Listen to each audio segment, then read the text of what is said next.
Bonjour, comme annoncé hier, nous reprenons ce chapitre 6 de la Genèse à partir du verset 5. Dieu voit la malice de l'homme et se repent d'avoir fait l'homme.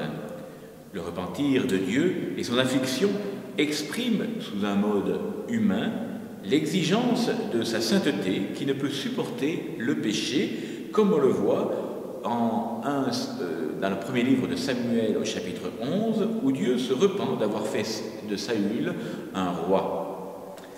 En réalité, Dieu n'est pas un homme pour qu'il mente, ni fils d'Adam pour qu'il se rétracte. Les dons et l'appel de Dieu sont sans repentance, dira saint Paul dans l'épître aux Romains chapitre 11, verset 29. C'est le fondement même de notre espérance. Ce n'est pas Dieu qui change d'attitude envers nous, mais nous-mêmes qui, suivant l'usage bon ou pernicieux de notre liberté, décidons de notre destinée. Maintenant donc, dira Jérémie, améliorez vos voies et vos œuvres, soyez attentifs à l'appel de Yahvé votre Dieu, alors il se repentira du malheur qu'il a prononcé contre vous. À nous, par conséquence, de nous repentir, car si vous ne faites pénitence, vous périrez tous de même, dira Luc au chapitre 13, verset 9.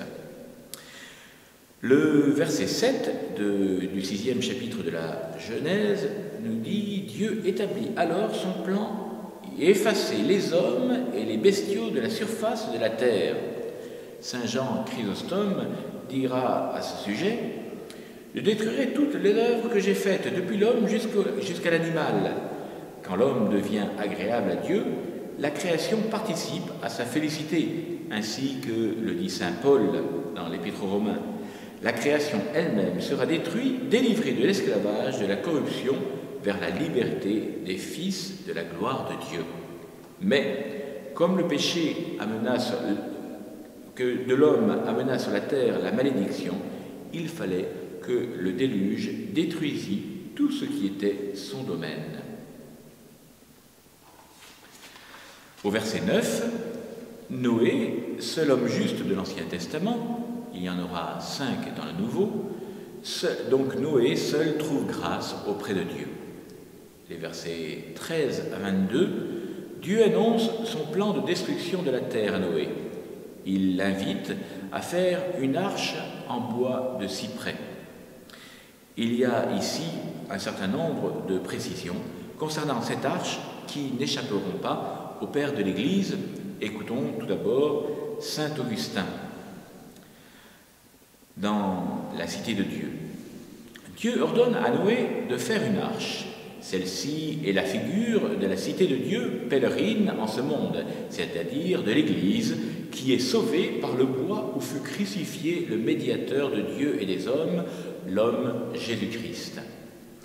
La porte du côté de l'arche, du verset 16, soigneusement fermée par Dieu lui-même au chapitre 7, verset 16, annonce le côté droit d'où jaillira l'eau vivifiante du baptême, remède à l'eau mortelle du déluge.